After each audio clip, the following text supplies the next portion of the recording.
કાંઈ રીત નથી થવાની.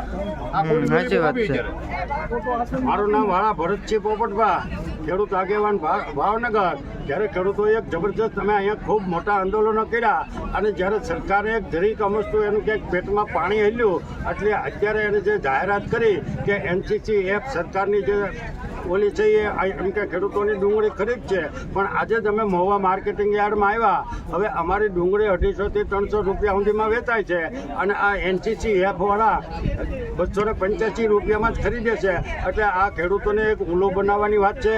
અમારી મૂળ જે માંગણી છે એ સરકાર ડુંગળીમાં સ્વીકારતી નથી કે કપાસમાં સ્વીકારતી નથી અને અમને આડા પાટે અને ખેડૂતોને ભોળવવાની કે છેતરવાની જે આ વાત છે એ હવે અમને મંજૂર નથી.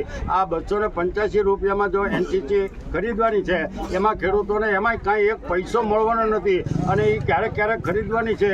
એમાં વડાપ્રધાનશ્રીના ફોટા સાથે એને જે જબરજસ્ત જાહેરાત કરી છે એનો તો મારો સખત વિરોધ છે કે આમાં એને ડુંગળી ચિત્રી માનનીય વડાપ્રધાનશ્રી સાથે છે.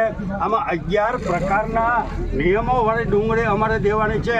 એટલે મેં કાલ રાતે જ તમામ મીડિયાને અને અખબાર પત્રોમાં કીધું કે આ જે 11 પ્રકારના નિયમ છે એ ભાવનગર જિલ્લોની, ગુજરાતની, આપણો ભારત નહીં પણ દુનિયાભરની અંદર અત્યારે આવી એક થેલી મને બતાવી દે 11 નો કોઈ દી નીકળે. અત્યારે નો નહીં. આ ડુંગળી છે એ ચૈતર મહિનાની પૂનમની આસપાસ આવી ડુંગળી નીકળે કે આ પ્રકારની. અત્યારે આ ડુંગળીની એટલે ખેડૂતોને ઉલ્લુ બનાવવાની વાત છે.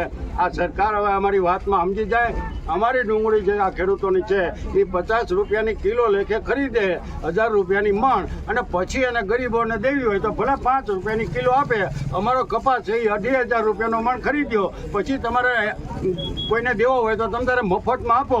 બાકી તમને અબજો રૂપિયા ડુંગળીવાળાને જ્યાં મોટી મોટી કાપડની મિલો પેલિયા રાજાઓએ ફંડ ચૂંટણીમાં આપ્યું છે ને, એટલે તમે હવે ખેડૂતોની પથારી ફેરવવાનું રહેવા દો. આમાં ખેડૂતોને મોટું નુકસાન થાય છે. એટલે કાલથી જ અમારું આંદોલન છે એ રણસિંગા ગમે ત્યાં ફૂંકાવાના છે અને અમે લડી લેવાના છીએ. હવે સરકારને તંત્રને થાય કરી લે, એને થાય કરી લે. ફાંચે ચડાવે ફાંચે ચડી દે. હવે અમે કંઈ મંજૂરી હવે અમે કોઈને પૂછવા નથી જવાના. હવે અમારી આ વેદના છે એટલે એ અમે ગમે ત્યાં રજૂ કરવાના છીએ અને કરી બતાડવાના. આવા ખેલ તમે કરો.